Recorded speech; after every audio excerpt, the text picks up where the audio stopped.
Hit the ground and it go off. Yeah, yeah, run it. Ooh, I really feel it's my time. Think it's my year. Yeah, yeah.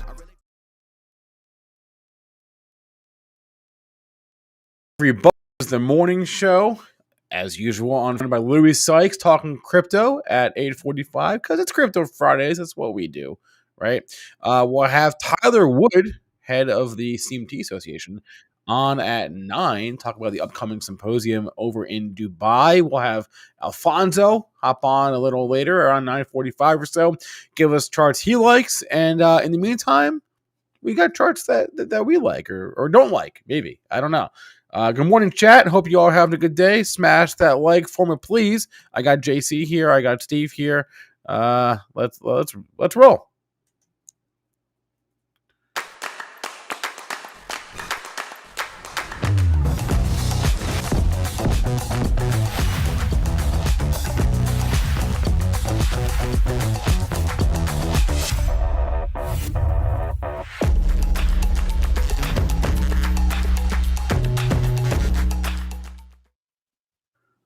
Hey now, Mr. Spencer. Good morning. We have Steve. Steve, you good? Happy Friday. What's up, Steve? You Good morning. What's up, buddy? Yeah. Okay. Strazza, this bond market, man. Tell me more about the bond market. Why does it just keep going down? No? Rates, right? I mean, Wait. wow. Steve, is your camera flipped today? Your camera's flipped. He's flipped. He did the old flipperoo. Flipperoo. How does this happen? That's okay. How does this happen? It's all right. It looks the same either way. You know, listen. Your face is symmetrical. I actually like this side of you better. I think you're less bad looking this way than you are when you're flipped. How's that? You know, it's a miracle that with all this equipment in here, that none of which I barely even know how to use, that this even goes off the way it does so smoothly every day. Big shout out. Big shout out to the team. Big shout out, Spencer Israel. Shout out to the bond market. Bond market just continues to collapse. Listen, you guys know me for a long time, Strazza as well. I cannot have a serious conversation about the stock market without talking about the bond market. And not just in 2024, but in 2023 and in 2022 and in 2021 and in 2020, et cetera, et cetera, et cetera. Yeah. Do you think that that's irresponsible, Strazza, or do you think that that's the right thing to do? To look at the bond market and then not want to own stocks because of it, or just to pay attention to the bond market?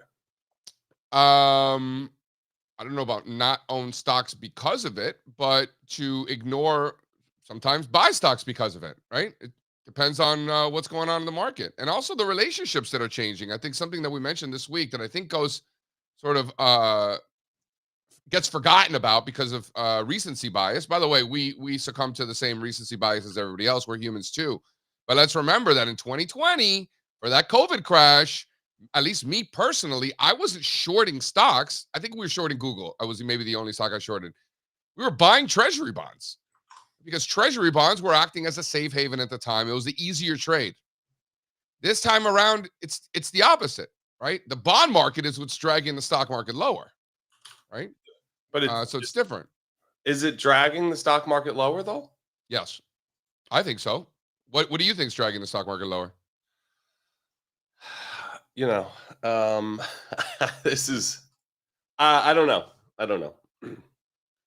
So you think it's a coincidence that as soon as bonds peaked, you stop getting an expansion in new highs, just deteriorating breadth for 6 weeks? You think it's a coincidence? You know, we've done this time and time again. Throw out the bond chart. And we've never, when breadth divergences started occurring, started saying things like stocks are going down or stocks are not going up. Well, fewer and fewer stocks are going up, and you've got the most important stock in the world looking like it's about to fall off a cliff. You want to throw up slide 3 there? So, and this is a good question for you, Strazza. What are you thinking about? Like the bond market and Apple and big tech? You know, is Apple and big tech an extension of the bond market? Is the bond market an extension of these guys? Like, remember in 22, right, when the bond market was getting the crap kicked out of it? They were selling these mega cap growth stocks that rallied into late 21. Remember? You still think that applies? No. You don't think it applies? I'm not. I'm trying not to overthink. Apple peaking at the exact same time that the bond market peaked. That's just a coincidence. Maybe, probably. Really? You really think so? You think it's just a coincidence? I listen. The S&P 500 hasn't been moving with the bond market all year, right? So Agreed. The S&P 500 is not. Most stocks have, but the S&P 500 is not. So you think that the S&P 500 can continue to go up with fewer and fewer stocks making new highs and the bond market crashing every day? Do you think the S&P can still go higher? Yeah. Forever? It's been working. We had breadth divergences all year last year too, but the S&P was moving When higher. did we have breadth divergences in the S&P last year? So we got a spike, believe it or not. If we have a new short-term highs chart, we got a spike coming right off of the bear market lows in late 2022, which really hold on. Spike in what? What did we get spike? New short-term highs, which really looked like the thrust, and I think was a thrust. Highs expanded in early 22? No, coming right off the bear market lows. I think it was November of 2020. November of 22. Yeah. Yeah, I remember that. So then breadth diverged in short-term new highs all the way for a full year until December. And the NASDAQ was up 50% last year, despite those divergences. So I'm not sure what divergences you're talking about. We had breadth expansion for 18 months straight. What are you talking about? I'll get you the chart. In fact, in December of last year, we had the most amount of new highs that we had seen in like 3 years or something like that. What do you mean? Okay. And also the sector, also Strazza, last year, the sector rotation. That's the big one. The sector rotation was the big thing. Every time you needed like a group to step up, that group stepped up, right? More recently, I think it was like October, November, you had like that strength into financials and industrials that you needed, right? Breadth was really thin all year last year. Q4, we saw some good expansion, but that kind of came undone this year. I don't think it was thin. I think in the spring, you got the sector rotation you were looking for. At the beginning of the year, you got the sector rotation into mega cap growth that you were looking for. I don't think it was thin. I think that you had great sector rotation. We were talking about it. We were buying stocks because of it. Were you not? You definitely were. I think you and I had maybe our best years like ever. I know I did. No, but I'm not going to not buy stocks. Last year wasn't your best year ever? Last year? No. 2020. Really? Yeah. All right. Last year was great. Don't get me wrong. Last year I am very happy. Especially remember the ongoing joke throughout the fourth quarter is that we weren't bullish enough. Remember? We weren't long enough. And kudos to Sean on that. And I agreed. I think we all agreed. So I came into the year sort of looking for what it would take to get more cautious because I'm not trying to give back all the money we made last year. I mean, that's how I look at it. And then those things started to happen last month, right? So now here we are. So, I'm not seeing anything getting better. I'm seeing I'm not also not necessarily things getting worse either, right? So we talked about it yesterday, the good, bad, and the ugly. I think there's good and there's bad, and we've talked about both. The ugly for me is the Apple chart, right? That's the ugly. Go through slide 4 there, Spencer. This is the ugly one for me. I was all set to come in here with JC. Did you see what happened to Apple into the close? Nice little spike there. There was a headline, but doesn't matter now because it's leaking all. It's been leaking all morning, so it's as if it never happened. And I know you don't. Do you think I give a shit about Apple's news? No. I know, and I know you don't really care about intraday moves at all. But I just thought it was about intraday moves. Okay. Well, anyway, point being. Apple's leaking again. It went up yesterday on some good news. There's an AI headline, whatever. And I'm just surprised that Strazza doesn't think Apple's an important stock to the market anymore. It's the most important stock if the market. Do you think it's the most important stock? It's not Microsoft? We have to be careful when we have to be more specific when we talk about this. It's the most important stock from the perspective that it's the largest weighting in the most important indexes. Microsoft. Apple. No, Microsoft. Okay, fine. So maybe Microsoft passed them by 20 basis points, but it's typically Apple, and it probably will be again. Apple is Microsoft is bigger by 200 billion. So by an Uber and change. Yeah, so not much for these guys. So 200 billion, not the fact that the fact that you can say, and I agree, the fact that you NVIDIA can say 200 billion is not much is hilarious, isn't what's it? What's Nvidia done this year? 800 billion. So like, yeah. So that No, I know. Listen, right. I know, but remember a few years ago, we were talking about Apple, and you were like, JC, if it hits that target, it's going to get to 2 trillion, right? Remember something like that? Yeah. So and I'm like, well, I guess so. we want to be careful about when we say it's the most important stock. What do we mean by that? It's the most important because it's the largest weighting, so it's the most important to the indexes that we consider the market, or is it the most important because maybe it has a very high positive correlation with the broader market and other things tend to move with it, and if this stock is down, then you could expect others to be down. I just don't think Apple is that latter thing I just described. Well, what did we finally decide was the 5 most important stocks? Apple, JP Morgan, Berkshire Hathaway, Amazon, and Caterpillar? Yeah, and I think Amazon, JP Morgan, Cat, all are going to give you better information about what the rest of the market might be doing than Apple. You think so? Yeah. I think it depends on the environment, right? I think different strokes for different folks, right? I think in certain markets, maybe Apple's more important. In certain markets, Caterpillar. Like I remember in the spring when Caterpillar was down in the dumps last year, like it was like now or never. Yep. Either Caterpillar is not going to rally or it's going to rally right now. Like remember, and that was much more important than Apple at the time. So I think they rotate. Would you agree with that? Yeah. Here's what's got me on these financials.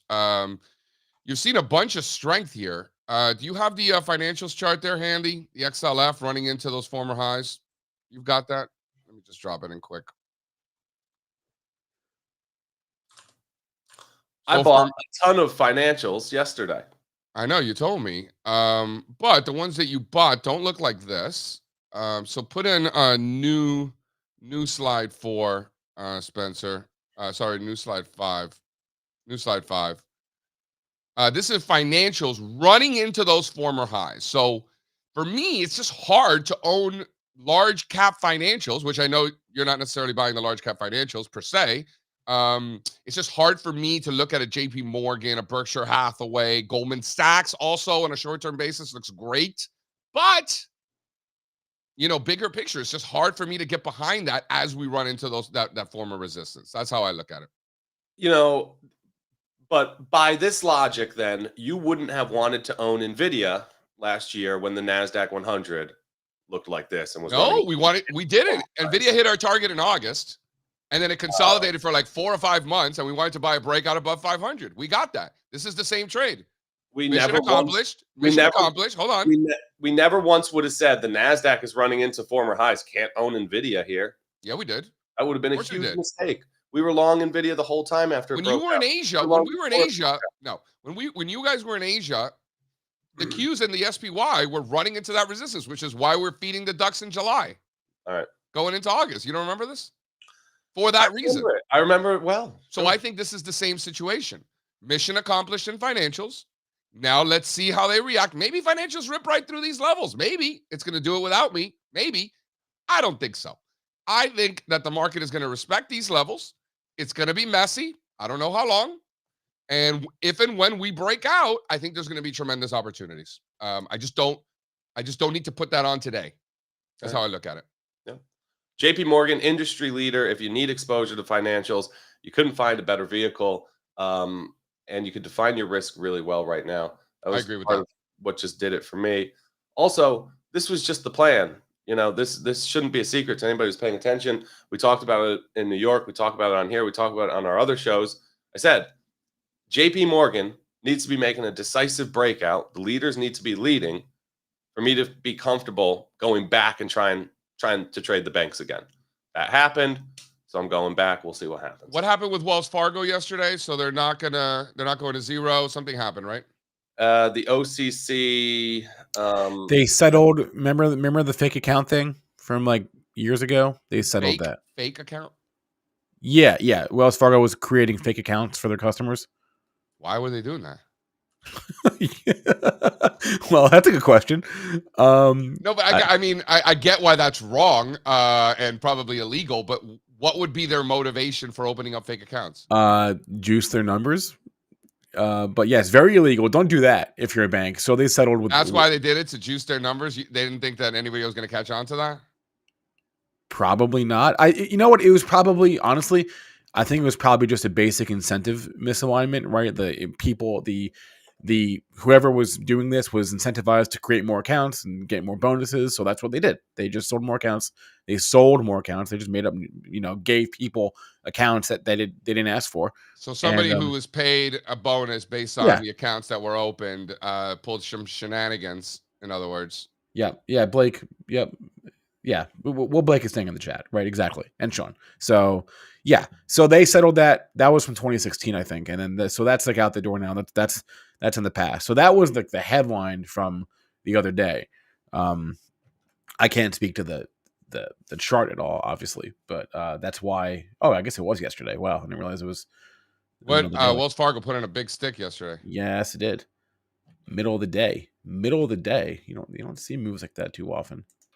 I've got a chart here I think Strazza is going to like. Strazza doesn't like my charts these days. Strazza's mad at me because I don't want to buy his banks. You're breaking my heart. Yeah, show me. Look at this chart. This is a good one. You're going to like this one. Whether you're mad at me or not, you're going to like this one. I don't want to break Strazza's heart.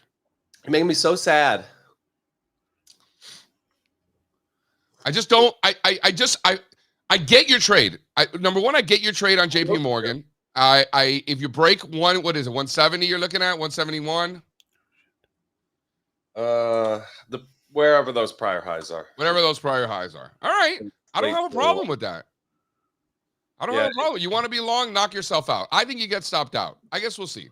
173. You also have kind of like the pivot lows from this little, February-ish coil. 173 works, I think.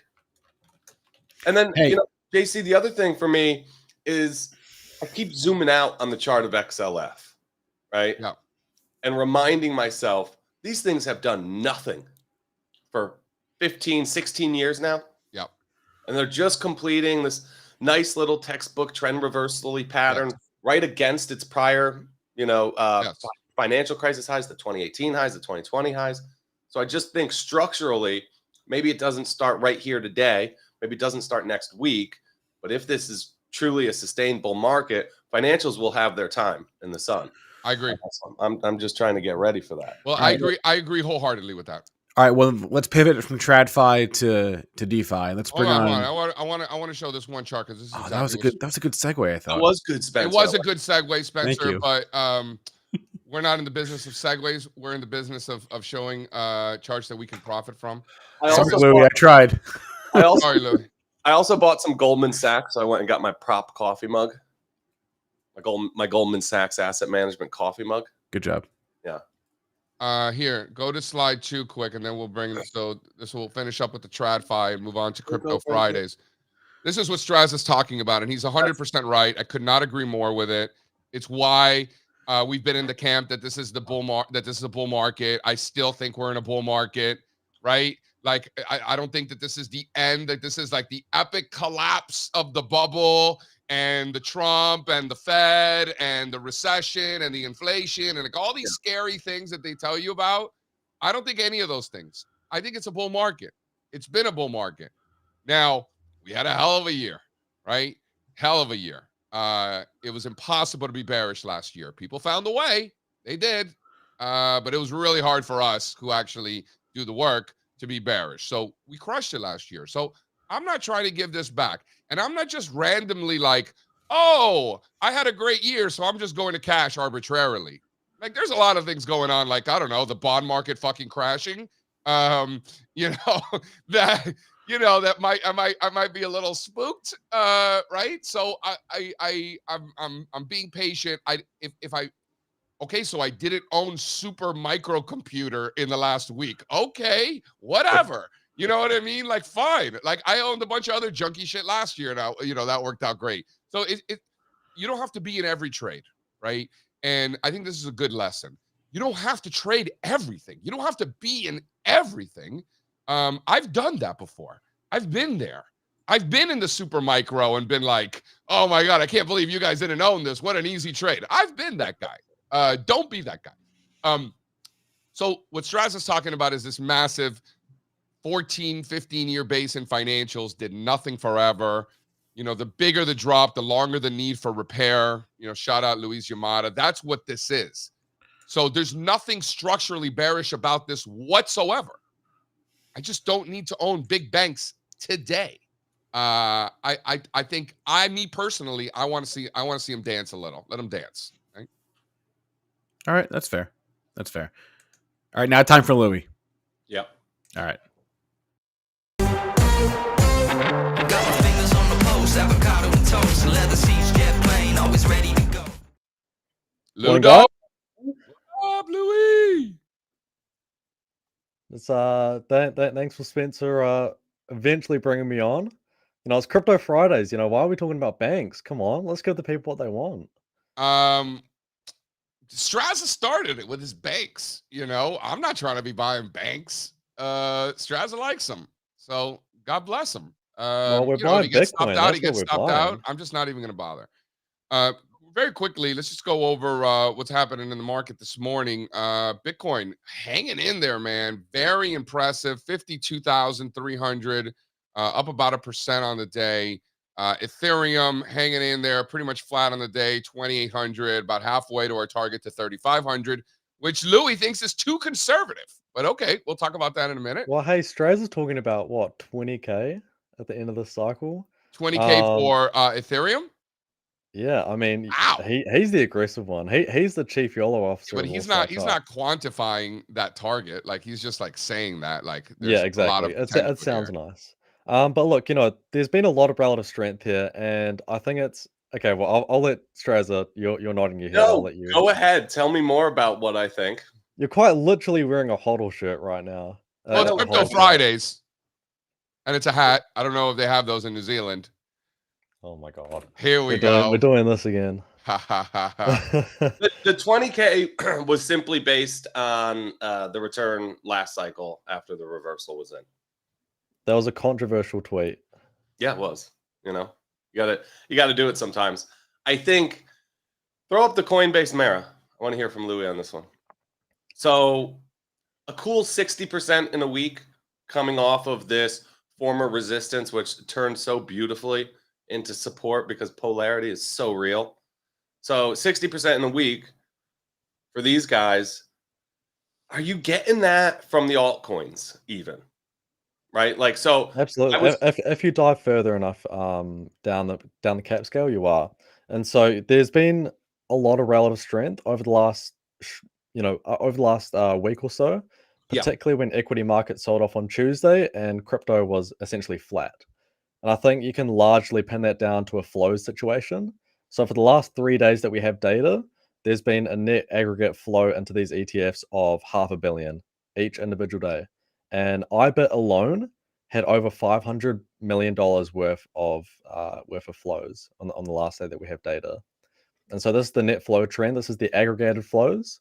Can we pull up the separated ones so you can see all the different? There we go. So initially you had those massive outflows out of Grayscale. A lot of that was FTX, the FTX estate liquidating to pay back their clients. But a good portion of that was also just investors relocating capital to cheaper ETFs. But you've seen the outflows out of Grayscale really diminish, but you've seen the inflows into the other products just be absolutely relentless, particularly into IBIT. IBIT saw, let me have a look here. So it was over just over $500 million worth of inflows into IBIT yesterday. You're seeing incredible strength here. Yeah, that's the winner. And so we all knew this was going to be the winner, right? No surprises here, right? This is a nothing burger, no? The biggest surprise is how fast, right? 5 billion in a few weeks. Is it though? That sounds like a lot. Do we know? Is that surprising, or am I just ignorant? Like, to me, that sounds like a lot. Is that not surprising? That sounds like a lot to me. Yeah, Strazza doesn't seem to be entertained. Are you not entertained, Strazza? Is that not enough for you? 5 billion? No, it's good. It's great. It's just a tough data point to know what to do with, right? Like if you told me it was 10, would I have owned more Bitcoin? No, right? Like, No, I think the answer is there's a surprising amount of a more surprising amount of demand. hey, That's how I would look at it. what How this you means, take that? I would take that as not bearish. How bullish is it? I don't know, but it's not a bearish data point, right? it's not bearish at all, right? What this means is that what we've been talking about for years, Wall Street not wanting anything to do with crypto, now they are so in. They are so in. The institutions are buying in, and that is the best thing that could happen for the entire crypto asset class. We've been waiting for it. Mhm. The narrative about They crypto, can be in now, right? the narrative about crypto for too long was that Wall Street's not involved, right? It's unregulated and it's decentralized. And that's what they peddled to us 5 years ago, 10 years ago. This is why you have to own this. The more and more that all three of those things are less true, the better it is for the prices of these assets. The more that this space is regulated, the less decentralized it is. And the more that Wall Street is involved, the better. And we continue to see that. This is just the latest example.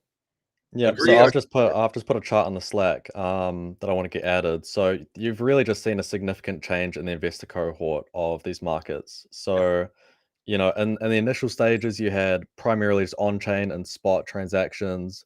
There was the Wild West where all crypto was self-custody, was spot, was what was happening on-chain.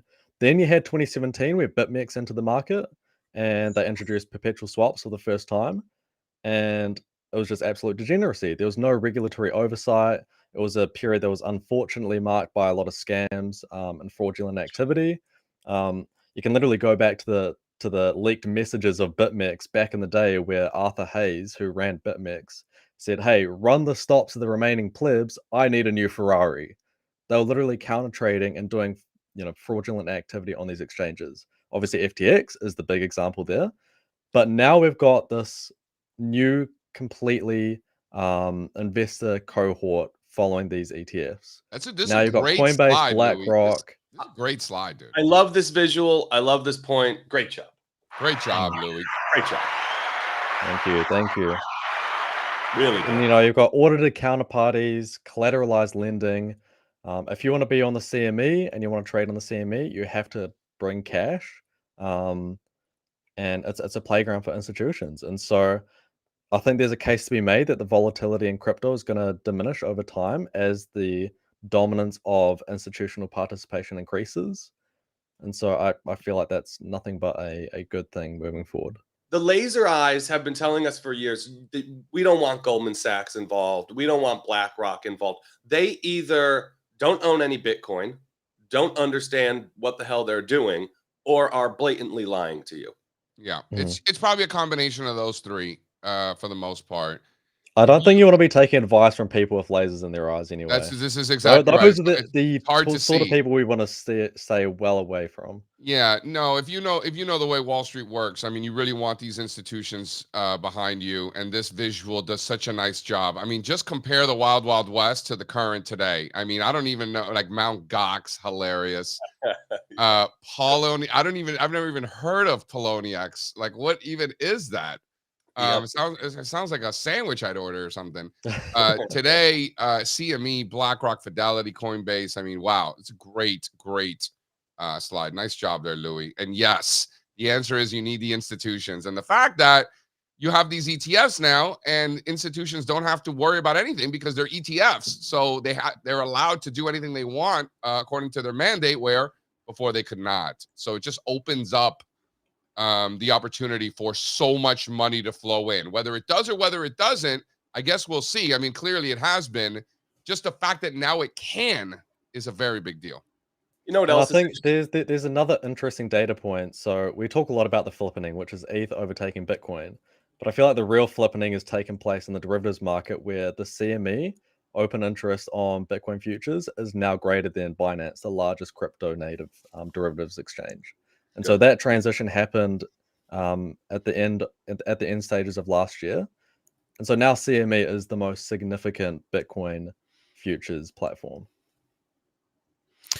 Louis, have you ever seen the documentary Banking on Bitcoin? It came out in 2016.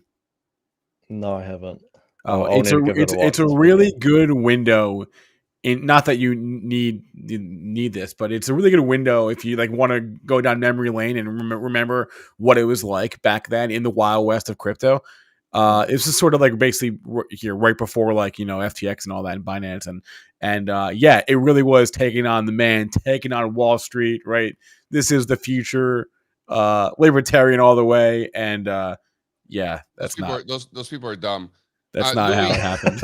Louis, you should read the Chris Dixon book because you're younger and you've heard about a lot of things when you were a young little lad, but you didn't experience them like we did. I'm almost done with the new Dixon book, and it was such a good refresher of a lot of things that happened. And it wasn't like anything earth shattering, but it was the way he explains things, Web 1, Web 2, Web 3 now and everything. I think he does a hell of a job in the same way that a Morgan Housel, maybe he didn't, tell me anything I didn't already know, but the way he says it was so good, I feel like Chris Dixon is really good, especially if you haven't experienced those other cycles, you've just heard about them or read about them. Louis, definitely get your hands on it. I think you'll really enjoy it. And the Great, rest of you out there listening. I know what's next on my reading list. Yeah, it's a good one. It's good. I really did enjoy it. Yeah. All right, Louis, anything else for us? Yes, I want to know. I want to see two things. Number one, throw the Bitcoin volume profile chart on slide 13, and I want to know what you think of. Do we retest at 47? How much trouble you think we're going to have in the mid 60s? Like, where's your head at? I feel like the more important level on a retest is around 43K. That's where a lot of support was laid in this consolidation. And so we were at this stage where we had a breakdown, then we entered back into the range. And so at that point, a lot of data sets pointed to a reset in the consensus bullish positioning and sentiment that had become dominant prior or to the run up to the ETFs. And so spot volumes had gone down, derivatives volumes had gone down, funding rates had gone down, on-chain activity had gone down. And so we're at an inflection point between capitulation, whether we were going to get a final leg down in that consolidation following these ETF approvals, or whether we're going to get a reacceleration and a move higher. We've obviously seen we've had a reacceleration, but to me, I feel like in this consolidation, we've laid down what is essentially a new floor in this uptrend. And so if we do get that retest of 43K, I think that's a incredibly favorable buying opportunity. Let's talk about the Ether. Strazza thinks it's going to 20,000. That's not aggressive at all. He doesn't like that. He doesn't like that I'm shorting Apple, but he thinks that Ethereum's going to 20,000. All right, I'm the crazy one. I'm just waiting for Strazza to button again, but above 2K, you can own it. I mean, you really don't want to overthink this, right? Ether's just broken out of a 500-day consolidation or a 500-day accumulation. You don't want to overthink that. This is, Ethereum's in no man's land. The trade was very simple. You get long above 2,000, just like the trade in Bitcoin was very simple. You get long above 31, right? Easy. Those were easy entry points. Now it gets harder because now we're in no man's land. Like there's just, it's hard to tighten stops in cryptocurrencies. I'm not. I'm just kind of letting them dance. We're halfway to 3,500. Everybody, you and Strazza keep telling me that 3,500 is too conservative of a target, which I find interesting. I think it goes a lot higher than that. But I think 35 is next in the same way that 47 was next in Bitcoin. And we acknowledge those levels, and then broke out again, right? I think we maybe see something similar. You, Lou? I think it's interesting because obviously ETH BTC is still in a downtrend, right? So ETH is still underperforming and Bitcoin dominance is still rising. And it's interesting when you go back to the CME futures markets, and in the lead up to the Bitcoin ETFs, you saw this large craze in the Bitcoin futures markets on the CME. And so asset managers, particularly, you can see this in the Commitment of Traders Disaggregated Futures report, asset managers were incredibly long Bitcoin futures into the ETF approval. And so they were using futures as essentially a spot proxy to gain exposure to that repricing rally. But you're not seeing that same interest from asset managers on the CME for ETH. And so to me, it's either one of two things. Either asset managers and traditional finance managers have got the crypto exposure that they need through these Bitcoin ETFs, or two, we're early in a ETH repricing rally. And so we're in the early stages of investors beginning to reprice the probability and possibility of an ETH ETF. All right, that's best trade on the table, Blur. Hey, Fun Police, settle down. Best trade on the table, Blur. I like Blur. Nice chart. Yeah, but it's got to be above those January highs. Otherwise, all bets are off, and it's flirting with disaster. It's flirting with disaster as we speak. This chart's a few days old, but I think it's above those January highs now. It is right at those January highs. Momentum's diverging like a mother, and I would be careful with this one. I like the relative strength. If we're not above those former highs, I'm definitely not going to own it. The risk is down.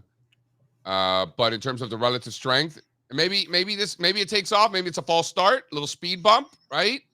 Maybe, I don't know. But the relative strength is there, and this is the largest NFT exchange, right? Mm-hmm. And so, how much volume are they doing relative no longer to OpenSea? I believe that Blur has about a 75% dominance of the NFT market. Wow. Well, what happened to OpenSea? They stopped innovating, Louis? I'm not sure what happened there. What the heck? All right, whatever. I got one question here for Louis. I just recently learned that you guys call one of my favorite things in the world a Scotch fillet, a whiskey fillet. The Kiwis and the Aussies. A steak? Yeah. What? So you guys call it a ribeye? We just call it a Scotch fillet. I know. I just learned that. I mean, we've got different names for all types of cuts. Like you guys call it a New York strip. We call it a porterhouse. Well, porterhouse is something different. We call it the porterhouse. The porterhouse has the strip and the fillet. It's the T-bone. That's true. That's true. But so to answer your question, JC, yes, we do have steak in New Zealand. No, I know that you have steak. I mean, you have more cows than humans. I get that.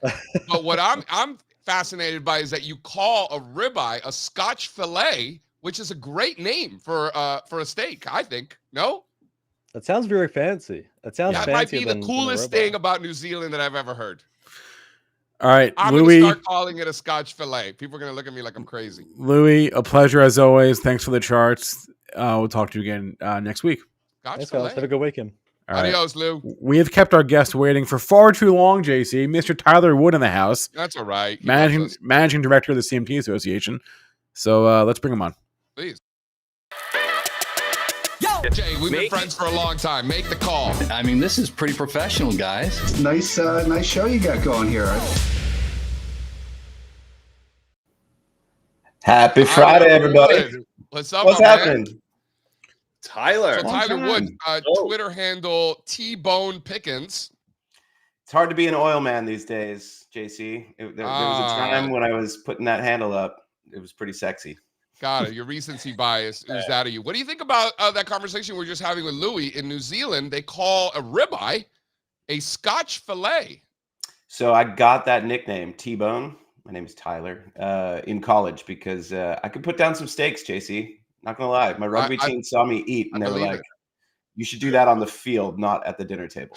So he's like, so yeah, I know everything about steak. I do know everything about steak. I'll eat them all. Do you know that the Kiwis called it a Scotch fillet?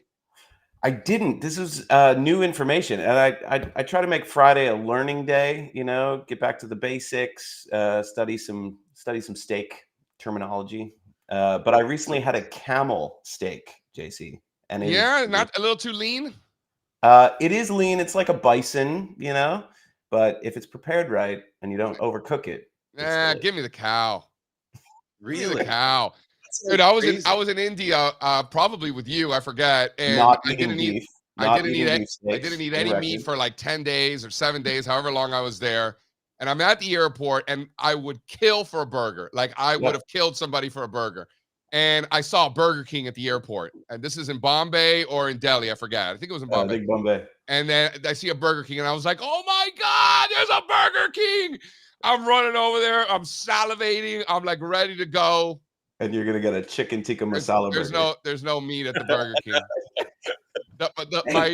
The volatility in my emotions at the time were unprecedented, Tyler. Unprecedented. We went from here to back here. A bull market and a crash all over the spotting All of at the the Burger same King. time. Oh my God. It was so sad, bro. But lesson learned. So every Rough time I trade. go to India for like a week straight, I just eat burgers and ribeyes every day so that I'm just sick of red meat. I don't want to see it again. Yeah.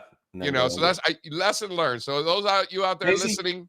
You just described everybody who got into the ARK ETFs right near the top. It was like there it super is. exciting, There it is. and then they got a chicken tikka masala Because burger. Tyler, this is real science. Like if you're a steak eater, if you're a meat eater, and I eat meat a lot, like when you go a week without it, like your body starts to like go crazy, like real withdrawals, bro.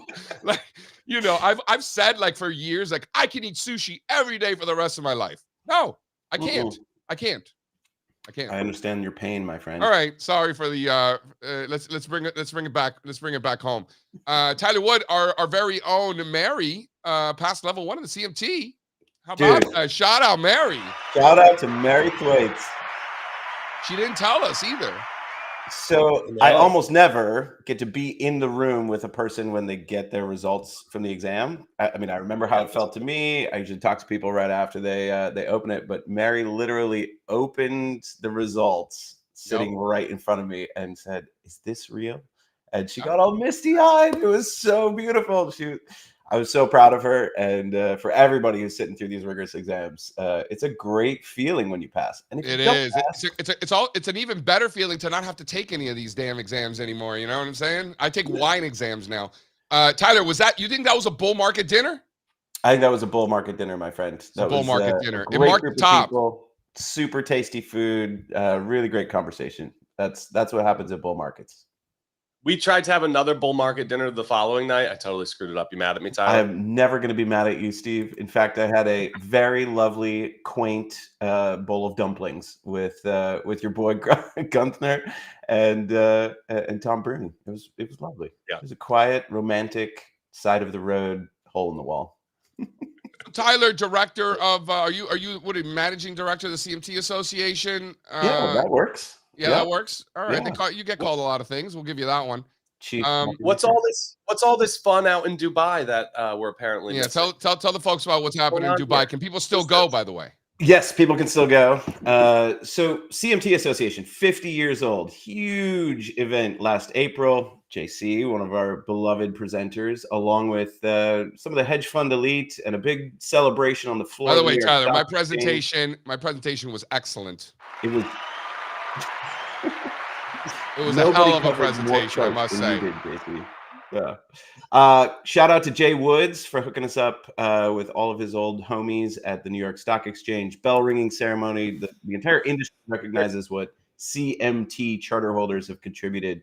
I mean, back to like market structure debates, the move from fractions to decimalization, the entire tech revolution on the floors, the end of open outcry. I mean, all of that was steered, influenced, and directed by some of the board members from the CMT 25 years ago.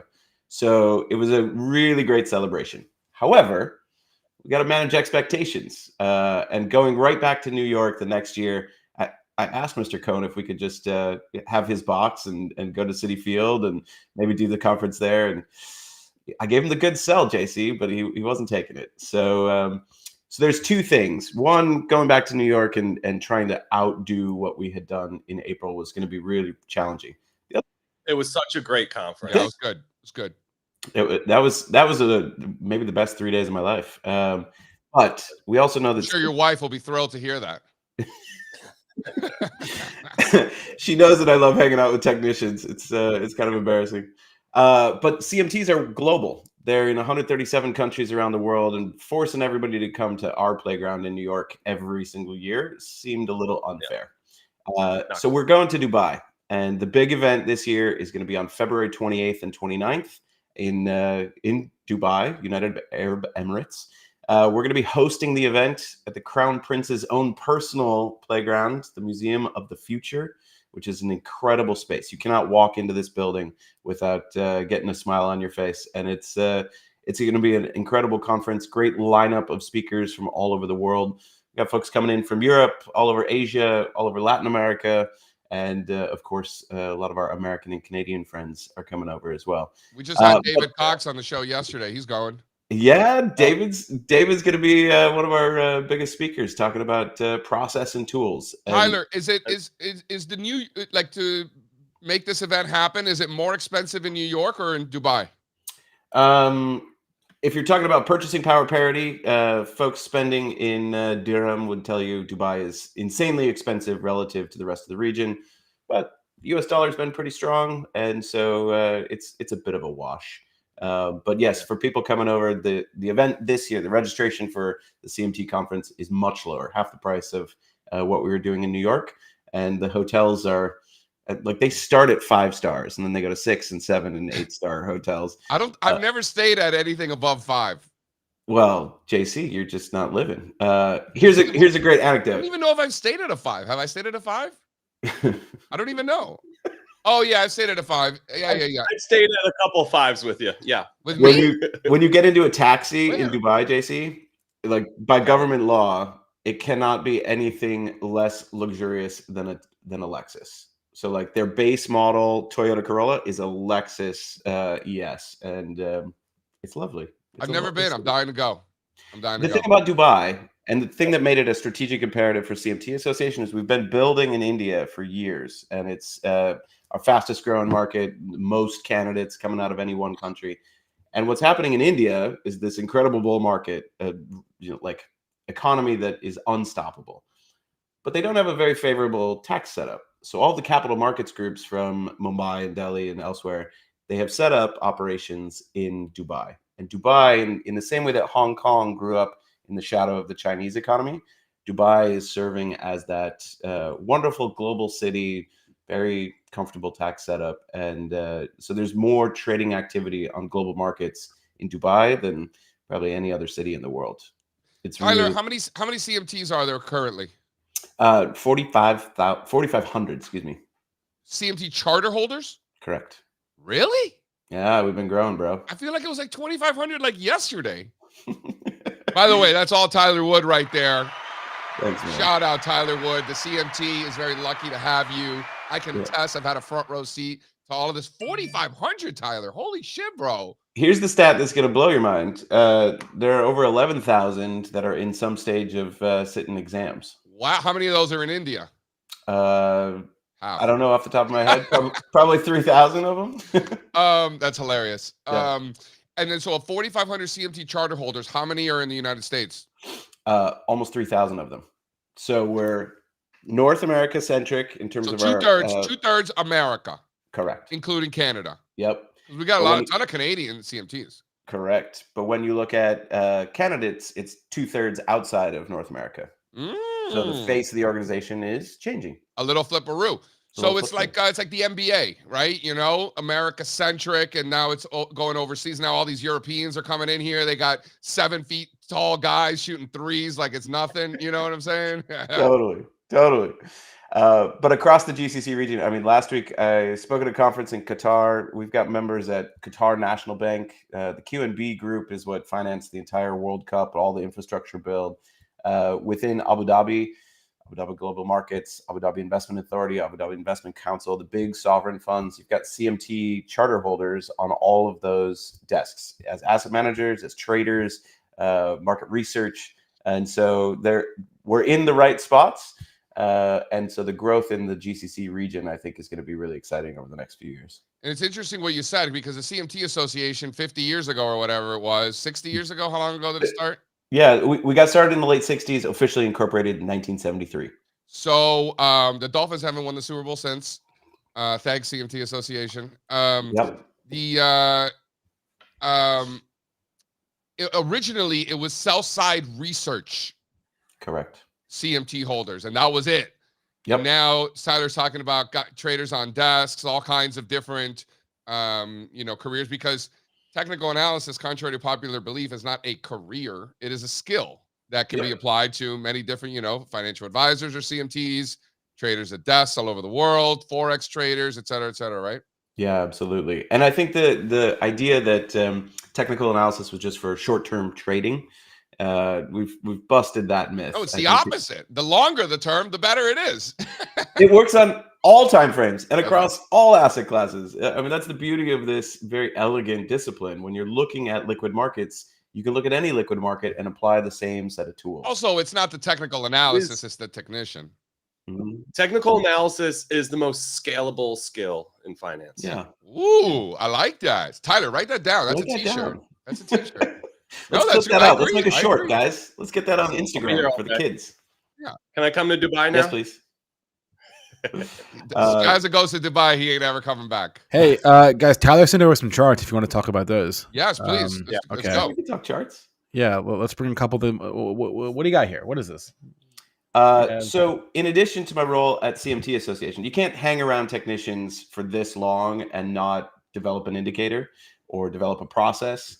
Most of the folks who are in this organization have taught me the importance of discipline to get rid of some of the emotional bias, to make your decisions a little more mechanical and not so event driven, right? We don't want to anticipate market moves. We want to react responsibly, just like you guys do at All Star Charts. So the charts that I built with my partner Alex Cole are based on all of the tools that we use. And I think the central problem that I've found in teaching technical analysis to a lot of fundamental investors or to newbies into the market is that it's overwhelming, right? Like you go through the CMT textbooks and every single chapter you learn a new tool and you're like, oh, I got to have that on my chart. JC, you've seen these charts. It's like, it's such a mess of squiggly lines, right? And not that those indicators are not super important in and of themselves, but once you add so much, you've created this analysis paralysis, and then you're reintroducing, well, it's only checked like 6 of my 10 boxes, so I'm not going to take the trade. I used to be that guy. I'm going to hold it longer than you should because you can't get out, because you can't identify that something's broken. So the best in the business, like yourself, have a very robust and sophisticated research process. But at the end of the day, they keep things very simple, right? So Go No Go Charts, which is a company I run separate from CMT Association, does exactly that. We want the weight of the evidence, but we want a simple chart. So what are we looking at here? S&P 500, right? The idea of trend identification using things like moving averages and end period momentum, and you could build some sensitivity into your models with things like Wells Wilder's PSAR, parabolic stop and reverse. All of those tools are really important, but you throw them all in the chart and it gets confusing. So the price panel, what's our most important indicator, JC? Price. And if you squish that down or you cover it up with a ton of indicator lines, it becomes difficult to see. So this is the S&P 500. We're in a go trend, right? In our trend model, it's blue or aqua when it's in a strong or a weak form of a go trend, respectively. That pullback, if we're just looking at daily closing prices, never took us out of the trend, right? And if you turn on financial news media, I mean, it seemed like on Tuesday the world just ended, right? But it didn't. We're still in trend, right? Higher highs, higher lows. What are the inputs? What are the inputs for it? Is it momentum based? It's a whole bunch of things. So yes, momentum, moving averages. We use a little bit of MACD. You've got some sensitivity built into the model. There's a whole bunch that goes into the back end to give us just an idea overall of the weight of the evidence for trend. And if you back up to the seasonal period in the fall, we were in no-go trends, right? Purple and pink bars tell us if we're a long-only investor, this is an area to stay out. And look at that relief rally in October, right? It's kind of seductive. I would have wanted to get back in. I don't want to miss out on the next big move higher. But from a trading standpoint, from an investment decision-making standpoint, we're waiting for the trend to present itself to us rather than trying to anticipate in shorter term moves. So it works on all time frames. We could look at this on a monthly basis too. But for me, with the S&P 500, we're still in a go trend. And then if we turn our eye to the bottom panel, As soon as you understand trend, there are a couple of other things in the technical toolkit that are really important to me, and I think to everyone: momentum, volume, and volatility.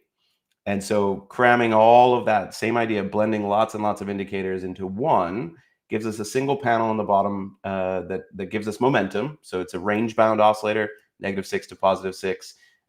We incorporate relative volume. So we've got high relative volume when that line turns from green to blue. So blue is heavy volume. We want to see that confirmation that the marketplace is participating. And then what's really important to us as trend followers is that momentum. If you read like Connie Brown's books or Andrew Cardwell's books, Rest in peace, Andrew Cardwell. Rest in peace. When you first look at George Lane or Wells Wilder's tools, think about when they were created, JC. These guys came out with momentum oscillators in the 1970s. Yep. Wells Wilder did. George Lane stochastics in the 50s. But the U.S. market was in this range-bound, bearish nonsense. I'm so happy you brought this up. I'm so happy that you brought this up. You're so right, dude. So when new people come in to learn about technical analysis, they see an oscillator. In fact, I did this with Ralph, like my first month on the job. I was like, oh, look, overbought RSI. It's a sell. And he's like, no. Oh, Tyler. Nice. And so with a trending security, like we've got with the S&P 500, momentum's going to go surging to an overbought level, and then it's going to cool off. And that's natural, right? Like think of a game of catch. You throw the ball high in the air. What does it do? It comes back down into your glove. You throw it again. You throw it again. So when we're trending, momentum's going to go positive, even to overbought extremes, and then it's going to come back down. But we want to see whether it holds the line at neutral. So all those momentum oscillators, the stochastics, the commodity channel index, the rate of change, everything that you might use in a momentum lens, we blend those into that lower panel, and we've got this objective zero line. So when all of the components are in their neutral territory, our go-no-go oscillator is going to come to the zero line. Where it finds support at zero, and you see momentum pick up again, resurgent momentum in the direction of the underlying trend.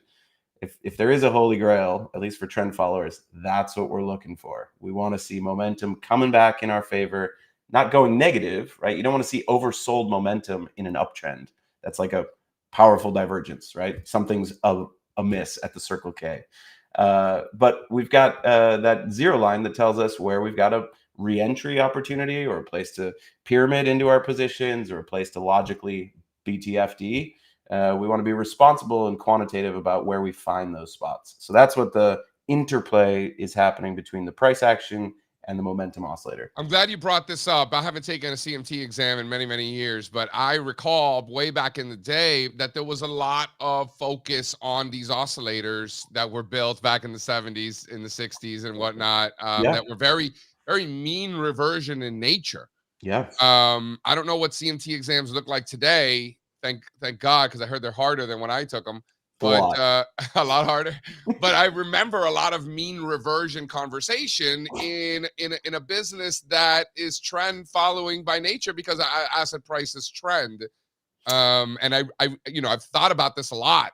Yeah. And I sort of had to overcome that many years ago, because I was kind of like, maybe I brainwashed myself or whatever it is. These oscillators, like you said, overbought, everything like that.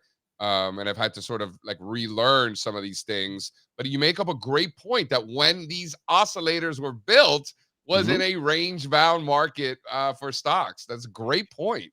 So I would say that you can use technical analysis in a mean reverting trading strategy. And a lot of the great systematic folks, they're going to run a trend following model, and they're also going to run a mean reverting model. And they might tilt their asset allocation between different strategies based on sort of what's happening in the macro environment or what's happening, right? That's a great point. So mean reverting is not wrong. It's just there are times in the market when it's trending, and there are times when it's stuck in a sideways range, and knowing when to use which tools or how to use your tools differently, that's maybe the art to the science. Yeah. No, that's cool. I number one, figure out what kind of environment we're in, identify that, then decide which tools and strategies are best for that environment. Like it would be silly to incorporate low volatility strategies in a high volatility environment. Like that doesn't make any sense at all. Right. Well, and in bear markets, you probably don't want to be buying stocks aggressively. Yeah. Most fund managers will tell you, I know exactly how to trade a trending market. I know exactly how to trade a range-bound market or a bearish market. But finding the moment when it switches from one regime to the other, that is very challenging. It's like the special teams, you need the special teams to get on the field to help you in those transitional moments. No, that's a great point. Shout out Tony Dwyer. We got to get Tony on the show. Tony Dwyer says it all the time, in bull markets, if your offense is on the field, call your offensive plays, right? Yeah. Totally. And even here, that transition is difficult, even internally. Strazza and I are not on this, in agreement of any transitions. Great, it's a great example, but that's what makes a market. That's what makes a market. That's right. Yeah. Like he's buying banks. I am not. Dude, I love financials right here. You can have them, buddy. You can have them, bro. You can have them. Me too. Hold on. Show. Spencer, certain can you areas. Bring up that XLF chart, slide 20. Tell me what you like about financials right here. Tell me what's so bullish about this chart. All right. I don't like the whole of the XLF. In our work, we go from the asset class level. Oh, how convenient now! All of a sudden, we go from the asset class level to the sector groups, and the XLF relative to the S&P has shown all of this. Like it's tracking the performance of the S&P, and at times outperforming. I've got a couple of heat maps that Spencer can bring up later, but XLF is kind of hanging in there, and it's the cyclical area of the market that I guess I'm rooting for. If I could have an opinion, I don't usually have opinions, but we've seen some it's trying to hold the index. Obviously, tech and communications have been our leaders. Large cap growth have been our leaders. But when you get under the hood and you start to see mid caps and small caps pull up, to me, the XLF and the financial sector is an area of opportunity. So then you dive into the industry groups within the XLF, do the same relative strength work, and you look at things like specialty finance. You look at things like consumer finance, and you look at things like property and casualty insurance.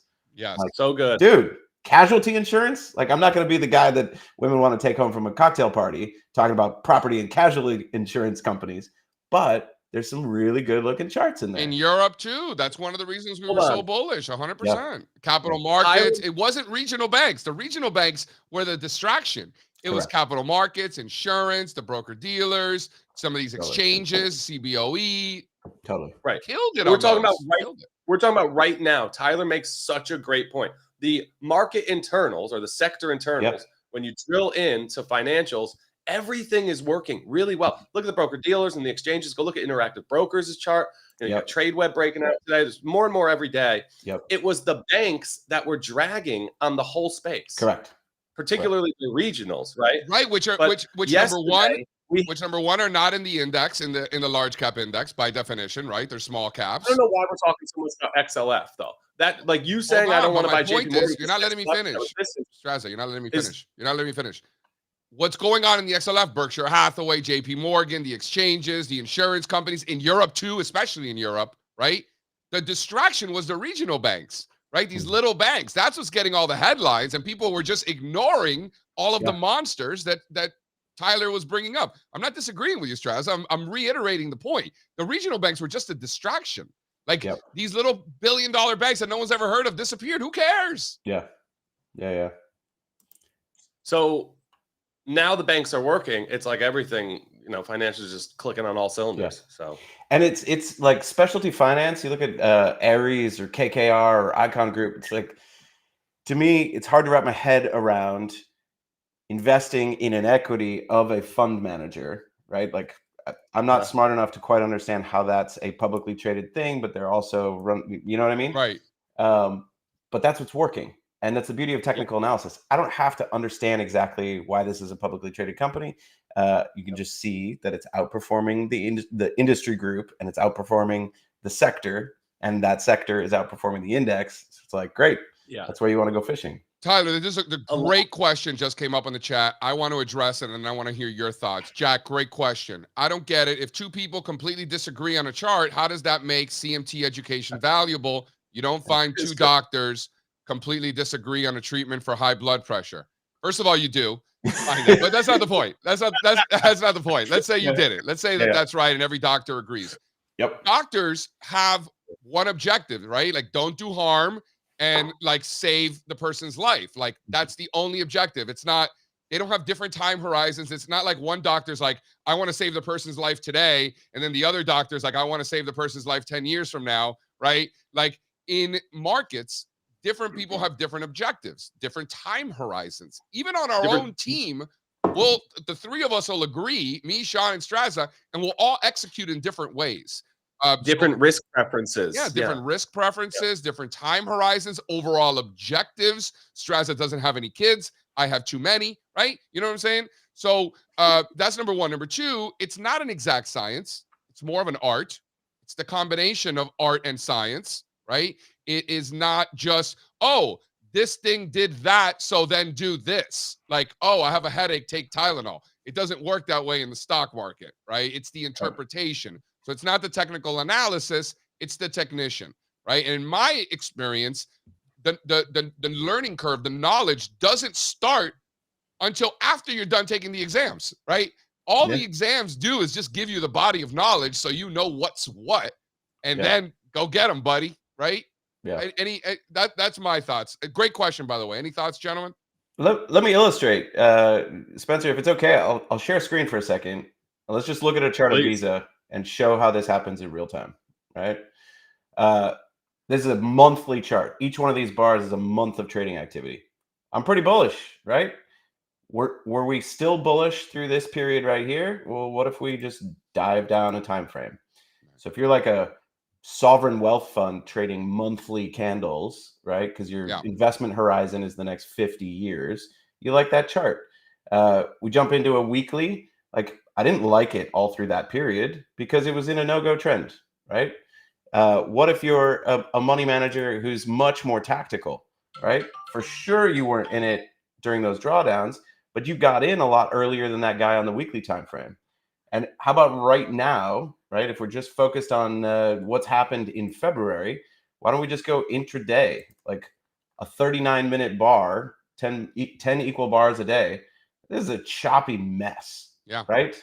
This is where our mean reversion toolkit helps us. If we're like a really short-term intraday swing trader, we're not holding this for long periods.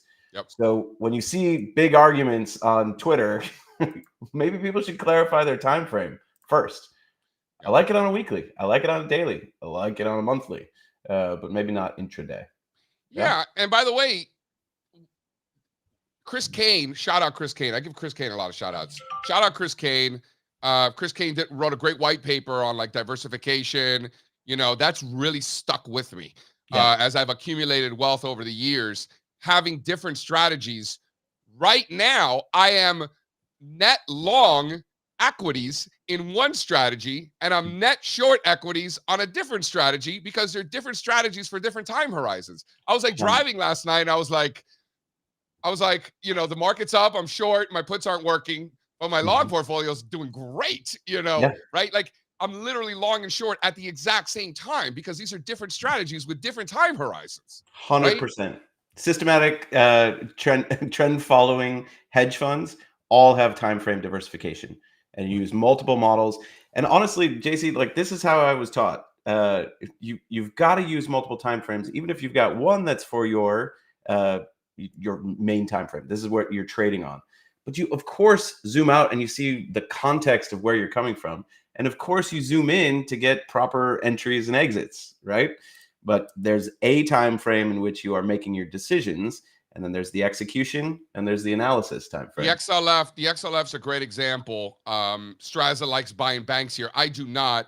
Strazza was looking at the longer term structural chart that we're breaking out of a monster base in the XLF. I totally agree with all of that. I'm totally on board with the bigger picture trend.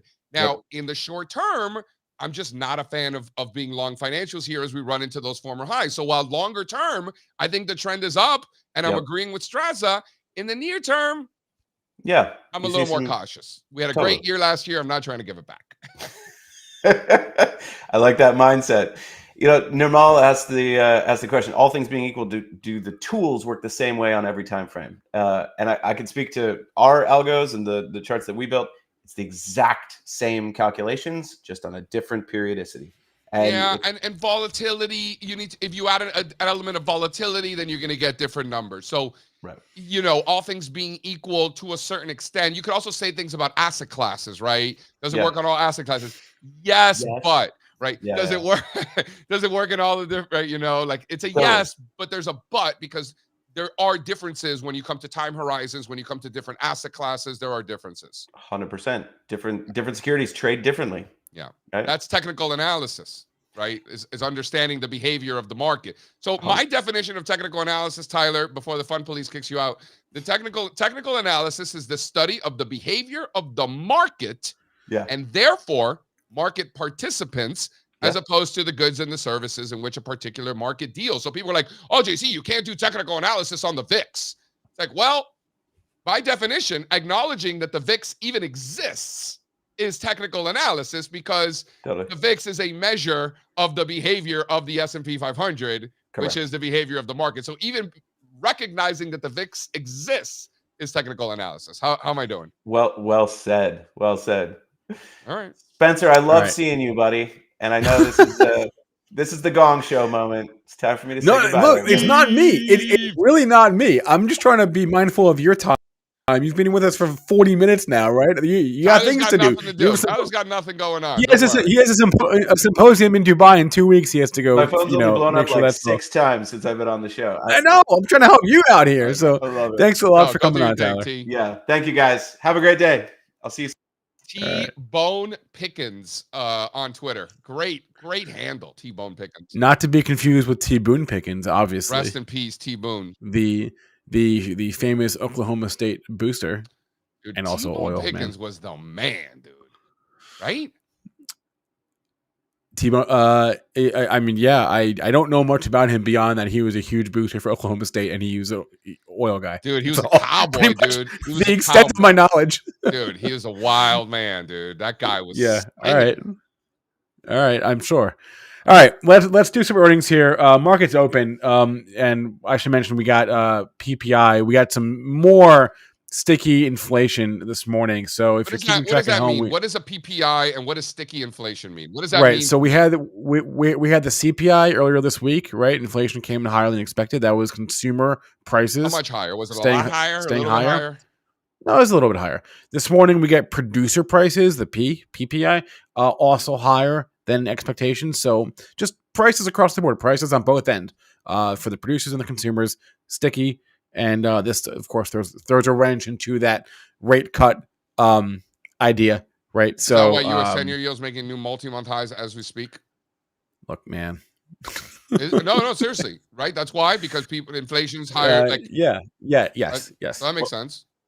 Yes. So the bond market had it right then. Can't believe it. I guess it depends on. I guess you could say that. Yeah.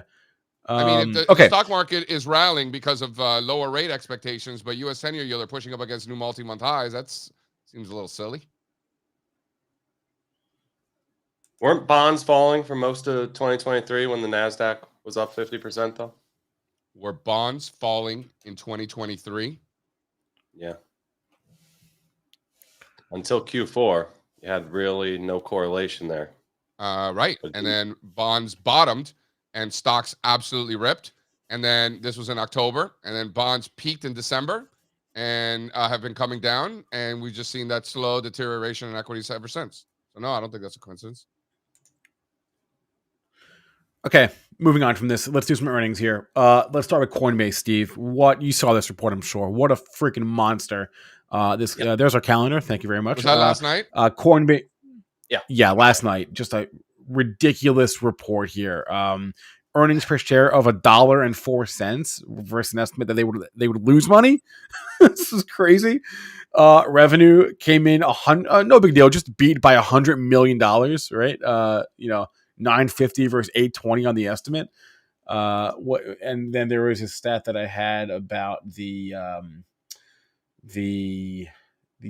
quarter over quarter increase. Yeah. Oh my gosh. Net revenue up 50%.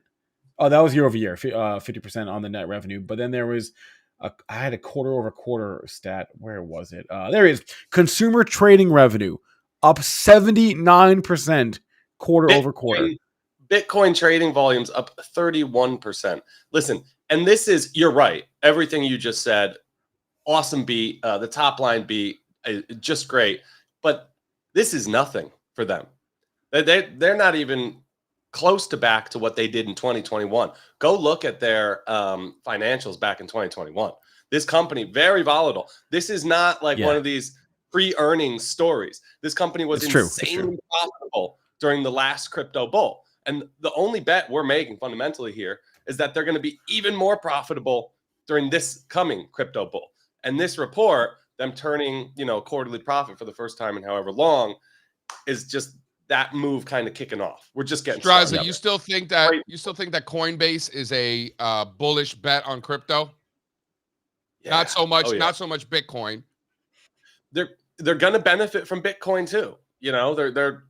These guys are the middleman for all of these spot Bitcoin ETFs, right? Like, so you don't think that money that formerly would be flowing into Coinbase stock is now going into IBIT, which would hurt the flow into Coinbase stock? To be clear, there's no evidence of that at all. So I guess not, right? No way. So the fact that there's an ETFs and there's other options to invest in, nothing, huh? How many institutions are buying Coinbase as a proxy for Bitcoin? Well, before you had no choice. You didn't have much of a BlackRock owns a shit ton of Coinbase. Yeah. No, Coinbase is benefiting more than anybody from the spot Bitcoin ETFs. Right. It's not that it's hurting them. And I know this was a narrative when they all came out. This is no good for Coinbase. It's not that it's hurting them. This is a net benefit for their business, or net positive. You listen to the conference call? But Rachel says it was no. I haven't had a chance yet. DraftKings, I got to listen to too. It probably just ended here. DraftKings. Oh, the call was this morning. I didn't know that. Anyway, yeah, mixed this morning. Up a little bit. DKNG report was good. They had good guidance. They raised their guidance. That was kind of the big takeaway from the report. Was the guidance raise? They keep raising, so that's the fiscal year numbers. They did raise them, but this quarter, for the first time really since I've been paying attention, they didn't knock it out of the park at all. It was actually a slight miss. No, it was mixed. Yeah. Little change in character. They've really been coming out with some big beats and big numbers, particularly on the top line. That's really more what I care about. This quarter, not the best. So we'll have to keep an eye on it. The Super Bowl, all that stuff will be in the next quarter's earnings, right? So I think people are expecting something there. The DraftKings, revenue and earnings trends, their financial trends are much steadier, right? This is one where I'm probably going to dig into and spend more time on today than Coinbase, for the simple fact that just go look at the way DraftKings has been steadily trending higher, right, with earnings and revenue over the past few years. Then go look at Coinbase, and it's just crazy, lumpy, and cyclical. They went from unprofitable to extremely profitable to very unprofitable again, now creeping back into profitable. It's going to be a lot harder for you to put your finger on exactly how well Coinbase is going to do this bull market, right? None of us really know. There's a ton of variables out there that we can't, put our finger on that are going to determine that. For DraftKings, at least we can do more because they have a steadier business model. You get what I'm saying? Coinbase is going to do great. How good? I don't know. What should the stock be worth today based on how good they're going to do? We don't know. What's Bitcoin going to be trading at? How are all the alts going to be doing? Right? There's a lot of unknowns there. DraftKings, I think you can model out a little bit better.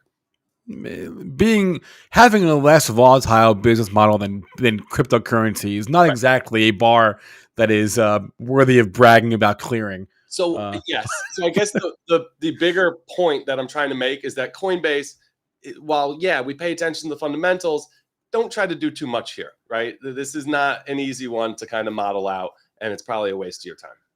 All right.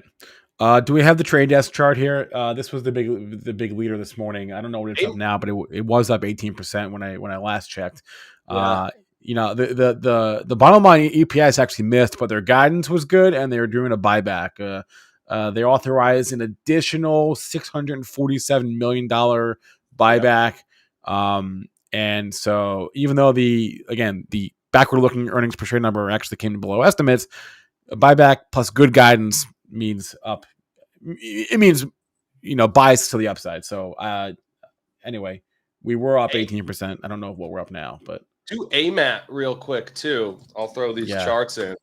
I think we have them. I mean, Is it still up here this morning? It was ripping last night. And look at these charts. I mean, look at what this thing's coming out of.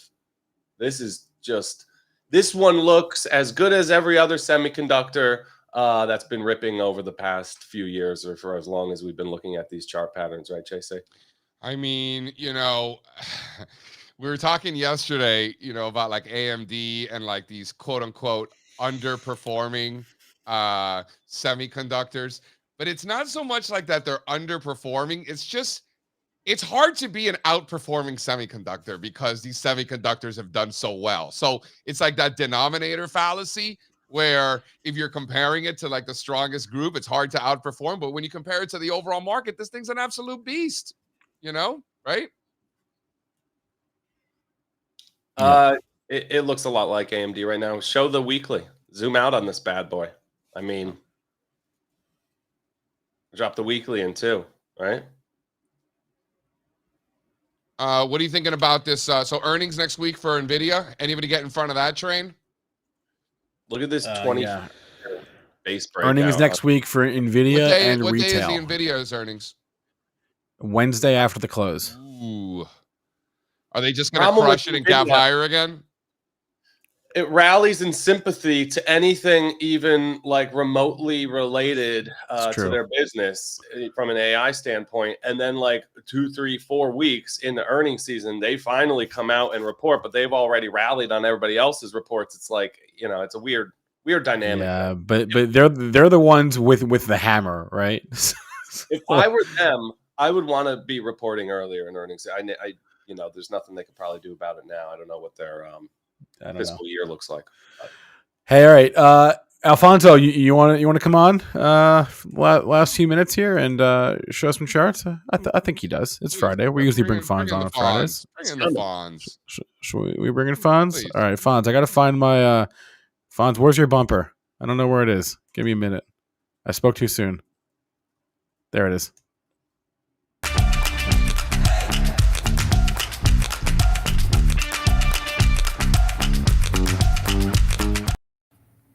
Fonzie. Hey guys, how's it going? What's up, buddy? Everything good?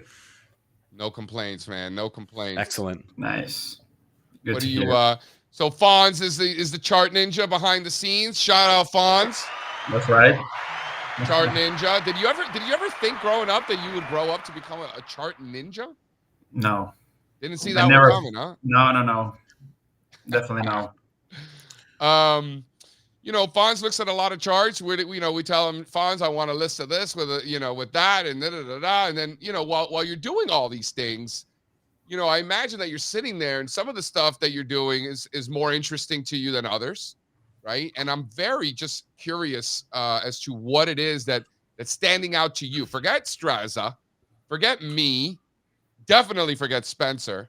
Why is it always definitely? I want to know what you think is interesting right now, Fonz. Forget everybody else. You. Well, I'm in the camp that all of these divergences out there are suggest some cautious, definitely, but we have to understand that the primary trend is still up. There are some strong groups, and for me, the key theme or the key sector is in industrials. Like a couple of weeks ago, we mentioned and we dived into some industry groups within industrials. All are making new all-time highs or all participating: truckers, transportation, stocks, aerospace and defense.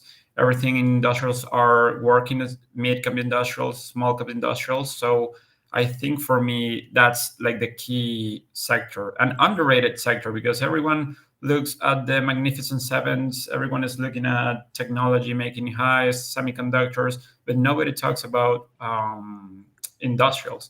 So I think because it's just not sexy, Fonz. Like They you are not find sexy. it sexy because you have good taste, but it's just not sexy these days. Yeah, I definitely find this sector like very sexy. And after that meeting in New York, that you asked us to do like a better job, like looking for subgroups within industrials, I like this sector even more.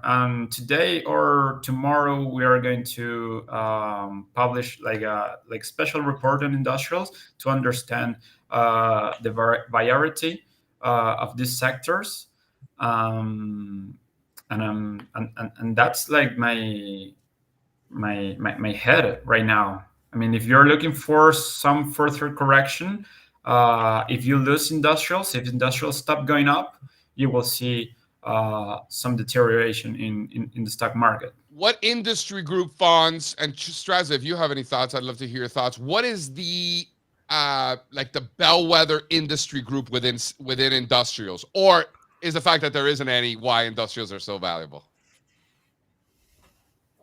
Is there one sub industry, like maybe like the machinery ones or something? No. Home builders. Home builders Wait are till you see discretionaries, Spencer.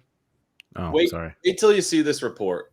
That you can't really. It's not fair to pick one because they all look like home builders or semiconductors at a subgroup level. They all look that way, above the prior cycle highs. So I don't think it's fair to pick one, right, Fonz? Yeah, I agree. It's very hard. It's very hard to find one. Fonz, you like my Apple short? Yeah, I mean, or you think it's getting a little cute? I mean, look, for Apple, I look Apple more like another divergence out there. I mean, definitely if it break below 180, that the prior cycle high from 2021 or 2022, I think it will become, more like sexy for a short position. But I look Apple for more for information. If the largest stock is not participating and not making highs, it's more information for me. I think I think you can find more, other vehicles if you want to short, like making new relative lows and stuff like that. But it's more information for me.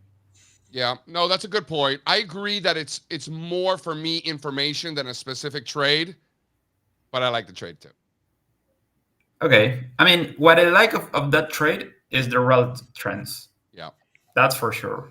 Those relative lows catch my attention and surprise me in the meeting of Wednesday. Yeah.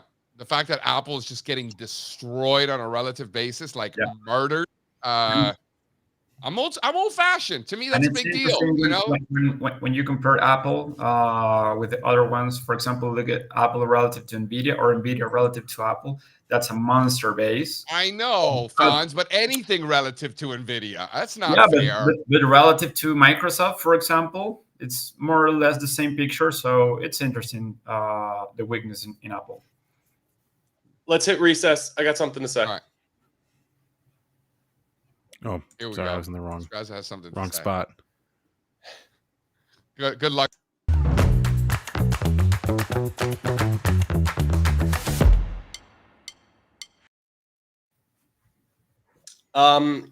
Gaslighting. Have you guys heard of this? All the kids say it these days. Gaslighting.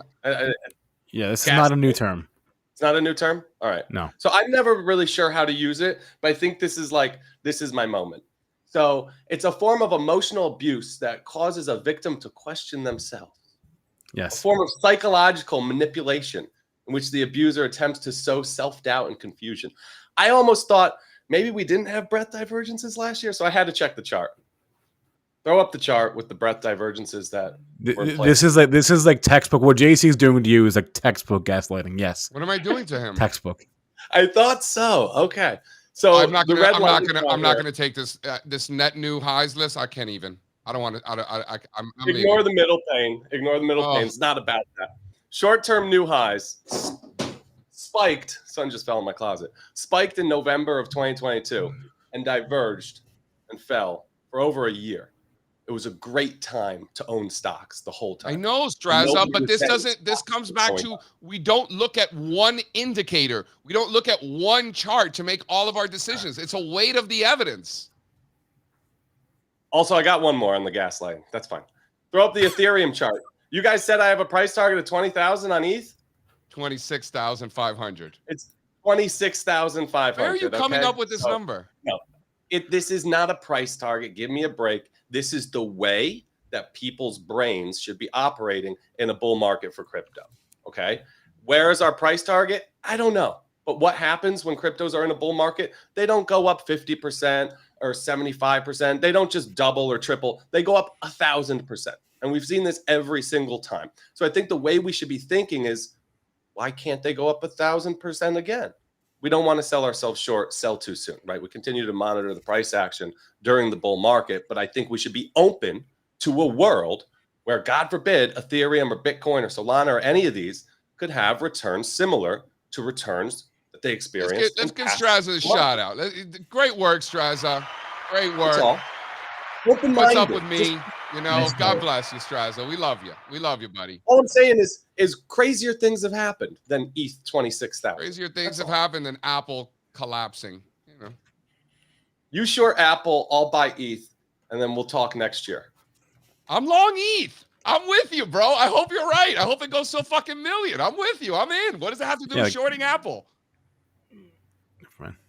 Take us out. Everybody have a great week. Yeah, all right. My recess was going to be Caitlin Clark. We need a whoop. That's right. That's right.